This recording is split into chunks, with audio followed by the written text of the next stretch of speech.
Hi friends అందరికీ ఇవైతే sweet అట్లు అండి. చాలా చాలా బాగున్నాయి, స్మూత్గా చాలా బాగుంటాయి.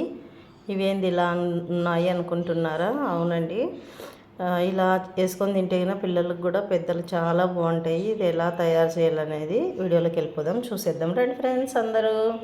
ఇలా చూడండి, ఈ పిండి అనేది ఏందనుకుంటున్నారా? ఇదైతే అంగన్వాడీలు ఇచ్చే బాలామృతం పిండి అండి. ఈ మధ్య 2-3 వీడియోస్ కూడా బాలామృతంతో ఇట్లా వెరైటీ చేసి పెట్టాను కదా.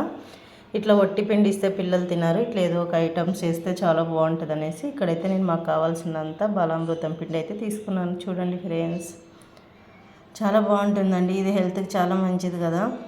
వాళ్ళు అందుకోసమే పిల్లలకి బాలింతలకి ఇస్తారు కదా.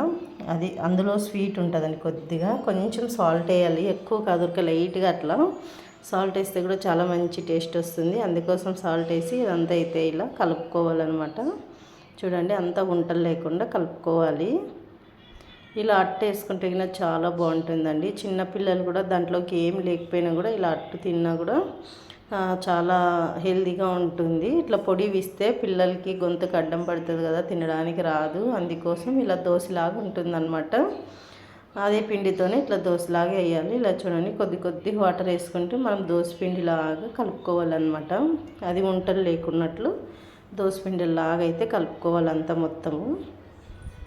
అప్పుడు మేము చిన్నప్పుడు అయితే ఉత్త పిండి తినేవాళ్ళం ఫ్రెండ్స్. ఎందుకంటే అప్పుడు మనకి ఇప్పుడంతా ఫుడ్ ఐటమ్స్ ఉంటుండలేదు కదా తినేది. అందుకోసం ఎప్పుడెప్పుడు అంగన్వాడీలో పిండి ఇస్తారా తిందామా అని ఎదురు చూస్తూ ఉంటుంది. మళ్ళీ మీరు ఎంతమందికి అలా గుర్తున్నాయో కామెంట్ బాక్స్లో కామెంట్ చేయండి ఫ్రెండ్స్.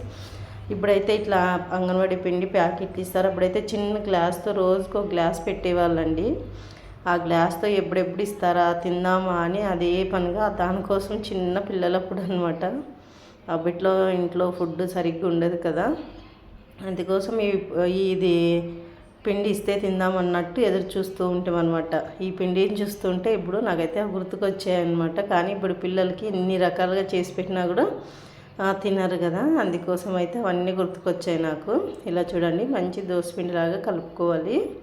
అలా కలిపేసి ఒక 10 నిమిషాలు పక్కన పెట్టేయాలండి. పెట్టిన తర్వాత చూడండి, ఇక్కడైతే నేనైతే స్టవ్ ఆన్ చేసుకున్నాను ముందే.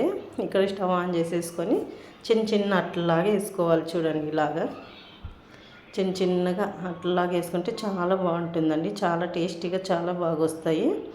ఇప్పుడు ఇవి వచ్చేసి ఇట్లా పెనుము కాలిన తర్వాత మనం దోశ ఎలా వేస్తామో సేమ్ అలాగా కొద్దిగా ఆయిల్ వేయాలి.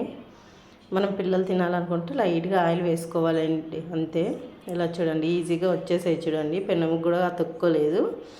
ఇలా వేసేసి ఇచ్చినామనుకో చిన్నపిల్లలు కానీ ఈజీగా తింటారనమాట. చాలా మెత్తగా చాలా బాగుంటుంది కదా, స్మూత్గా తినేస్తారు. అందుకోసం ఇలా అయితే ఒకసారి తెలిసింటుంది, తెలియని వాళ్ళు ఉంటే తెలుసుకుంటారని ఇలా అయితే వీడియో చేసి మేము ముందుకు తెస్తున్నాను ఫ్రెండ్స్.